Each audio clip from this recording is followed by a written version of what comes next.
In a heart-wrenching turn of events, 5 cherished friends lost their lives in a devastating collision on their way to the lake, leaving their families in a state of shock and demanding answers. A somber cloud hangs over Burnet County, Texas, as the community mourns the loss of Thalia Salinas, 23, Ruby Cruz, Brianna Velades, Jackie Velasco, and Desiree Cervantes. Just days before the tragedy, the group was seen celebrating Thalia's birthday with laughter, singing, and joyous wishes for another year of life. Little did they know, fate had a different plan in store. On the fateful day of July 25th, the quintet embarked on a trip to the lake, unaware that their journey would be cut short by a reckless act. According to the Texas Department of Public Safety, a Dodge Ram 4500, towing a horse trailer, veered into oncoming traffic on US 281 in Burnet County. The truck collided head-on with a Chevrolet Malibu, then smashed into the Mercedes-Benz SUV carrying the 5 women, causing it to overturn and ignite in flames. Tragically, all 5 women were pronounced dead at the scene.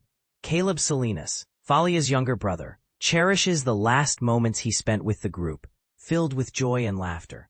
"I was just goofing around with all 5 of them, and they were so happy," he recalls. "I gave each one of them their last hug, and I'm grateful I did." Anna Cruz, Ruby's younger sister, shares the final conversation she had with her beloved sibling just hours before the accident. "I told her I loved her, and she told me she loved me too. And that was it, the last words we exchanged," Anna laments. Sal Salinas, Thalia's older brother, reminisces about the lively atmosphere in their home whenever the girls gathered. "She was an incredible person, full of humor and fun. She loved adventures, especially near water. All 5 of them would often be at our house, watching videos, listening to music, and creating a symphony of laughter that echoed through the walls," he fondly remembers. The family's grief is compounded by anger over the driver's departure from the scene without undergoing sobriety testing.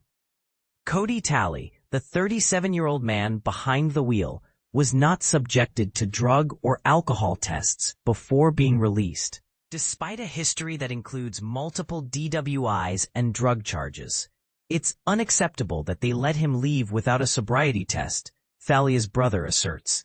"We've discovered he had nearly 23 DWIs, and it feels like our families were dealt the worst hand due to someone else's irresponsibility." Talley's criminal record spans decades and involves multiple counties, including repeated DWIs, assaults, and violations of protective orders. At the time of the accident, he was reportedly driving without the required ignition interlock device and lacked the necessary Class A license to operate the truck. These details raise questions about the propriety of allowing him to drive, particularly for his father's company, hauling a trailer with horses. Despite the severity of the incident, Talley was permitted to leave the scene after declining medical attention without submitting to a drug or alcohol test. Several days later, he was apprehended and charged with 5 counts of aggravated assault with a deadly weapon. However, the families argue that the charges fall short of what could have been levied had sobriety testing been conducted. As they grieve, the families seek answers and accountability from law enforcement and the trucking company Talley worked for. They hold on to the precious memories of their loved ones, reliving the laughter, hugs, and songs that defined their final moments together. But here's where it gets controversial.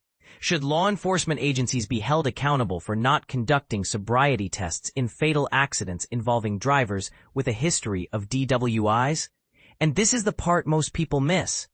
The family's pursuit of justice highlights the need for stricter regulations and enforcement in cases where a driver's history indicates a potential risk to public safety. What are your thoughts on this matter? Share your views in the comments section below.